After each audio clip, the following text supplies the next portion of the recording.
এই দেশের স্বার্থে জাতির স্বার্থে একটা বার আমাদেরকে বিশ্বাস করে ভোট দিয়ে দেখেন একবার। আমাদের ভোট দিয়ে দেখেন, ইনশাল্লাহ ইলেকশন শেষ হওয়ার আগ পর্যন্ত আমাদের ছেলেরা এগুলো করবে না। এই একটি বক্তব্য দিয়েই শুরু হয় জনপ্রিয় কন্টেন্ট ক্রিয়েটর সালমান মুক্তাদিরের নতুন ভিডিও। প্রথম দেখায় মনে হতে পারে এটা বুঝি কোনো রাজনৈতিক ভাষণ, কিন্তু একটু ভালো করে দেখলেই বোঝা যায় গল্পটা আসলে অন্য জায়গায়। প্রায় 3 বছর পর নিজের ইউটিউব চ্যানেল ব্রাউন ফিশে সালমান মুক্তাদির আপলোড করেন মুক্তাদির সরকার নামের একটি কন্টেন্ট। এটি কোনো প্রচলিত রাজনৈতিক ভাষণ নয়, বরং এটি একটি ব্যঙ্গাত্মক রাজনৈতিক স্যাটায়ার, যেখানে আসন্ন নির্বাচনের প্রেক্ষাপটে সরকার গঠনের নানা বাস্তব চিত্র তুলে ধরা হয়েছে। আপনার মতো মানুষরাই কিন্তু 52 চেতনার বিরোধী। এই যে মেয়েটা, এটা 71 বিরোধী।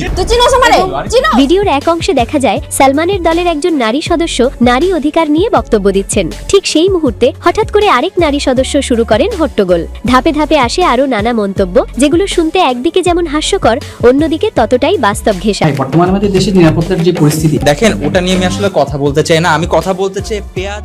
এই দৃশ্যগুলো যেন আমাদের পরিচিত রাজনৈতিক পরিবেশেরই প্রতিচ্ছবি। ভিডিওর সবচেয়ে আলোচিত অংশ আসে তখন যখন একজন সাংবাদিক দেশের নিরাপত্তা নিয়ে প্রশ্ন করেন, কিন্তু সেই প্রশ্ন এড়িয়ে গিয়ে সালমান মুক্তাদিরের চরিত্রটি আগ্রহ দেখান পেঁয়াজের দাম নিয়ে কথা বলতে। পেঁয়াজের যে দাম রাতারাতি বেড়ে গেল, এটা কি ঠিক?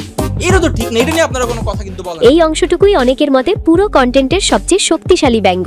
ভিডিও প্রকাশের পরপরই নেটিজেনদের মধ্যে শুরু হয় ব্যাপক আলোচনা। কেউ বলছেন এটা নিছক বিনোদন, হাসার জন্যই বানানো, আবার অনেকেই মনে করছেন এটা একটি শক্তিশালী রাজনৈতিক বার্তা। আপনাদের দলের কর্মীদের নামেও তো 120টা মামলা আছে। আপনারা অতীত নিয়ে পড়ে থাকলে হবে, যা দেশের বর্তমান বাস্তবতার সঙ্গে ভয়ঙ্করভাবে মিলে যায়। সালমান মুক্তাদির সরাসরি কোনো দল বা ব্যক্তিকে আক্রমণ করেননি, কিন্তু ব্যঙ্গ, অভিনয় আর সংলাপের মাধ্যমে তিনি এমন কিছু প্রশ্ন তুলে ধরেছেন যেগুলো আমাদের সমাজ ও রাজনীতির সঙ্গে গভীরভাবে জড়িত। আগামীকালকে আমরা দলবদ্ধভাবে বাংলাদেশে একটা সুন্দর ড্রোন শো উদযাপন করব।